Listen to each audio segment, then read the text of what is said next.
Taka lafiyar ki amarya yau auren ku na soyayya ne. Alhazabi ya zama ango, Halimatu kin yi dacen aure. Taka lafiyar ki amarya yau auren ku na soyayya ne. Alhazabi ya zama ango, Halimatu kin yi dacen aure.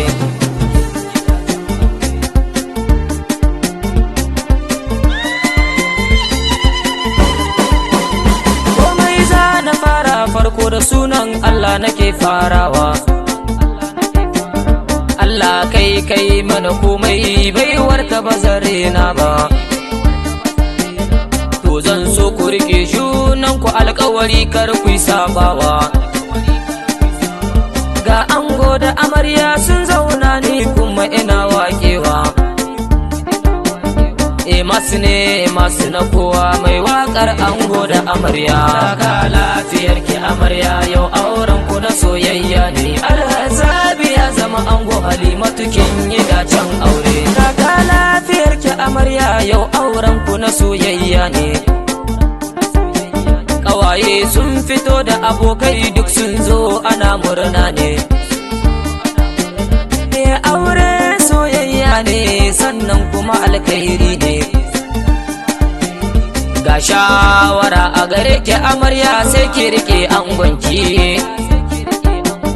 Na shaida a zaman ku na aure, Halimatu zaki kula da mijinki. Taka lafiyar ki amarya yau auren ku na soyayya ne. Alhazabi ya zama ango, Halimatu kin yi dacen aure. Yau na zo da waƙar aure, na ji suna aibani ne ba. Zan yi kira a gare ki amarya idan kin je a gidanki na aure. Burin kowa yayi aure, haka zalika auren yayi ɗorewa. Fatan alkhairi ga mijinki a koyaushe shine aure. Mai tarbiya hankali natsuwa shi yasa yake da ɗasanki. Taka lafiyar ki amarya yau auren ku na soyayya ne. Alhazabi ya zama ango, Halimatu kin yi dacen aure. Allah kai mana baiwar waka, dole na yo godewa. In na zo a gida na biki sai in ga masoya na ta yabawa. Dangin amarya dangin ango kowa sai ka gana takawa. Yayana Alhazabi amarya Halimatu kai nunawa. To zan so ku rike junan ku har abadan abada. Taka lafiyar ki amarya yau auren ku na soyayya ne. Alhazabi ya zama ango, Halimatu kin yi dacen aure. Shi aure ibada ne, in mun kai za mu yi dacewa.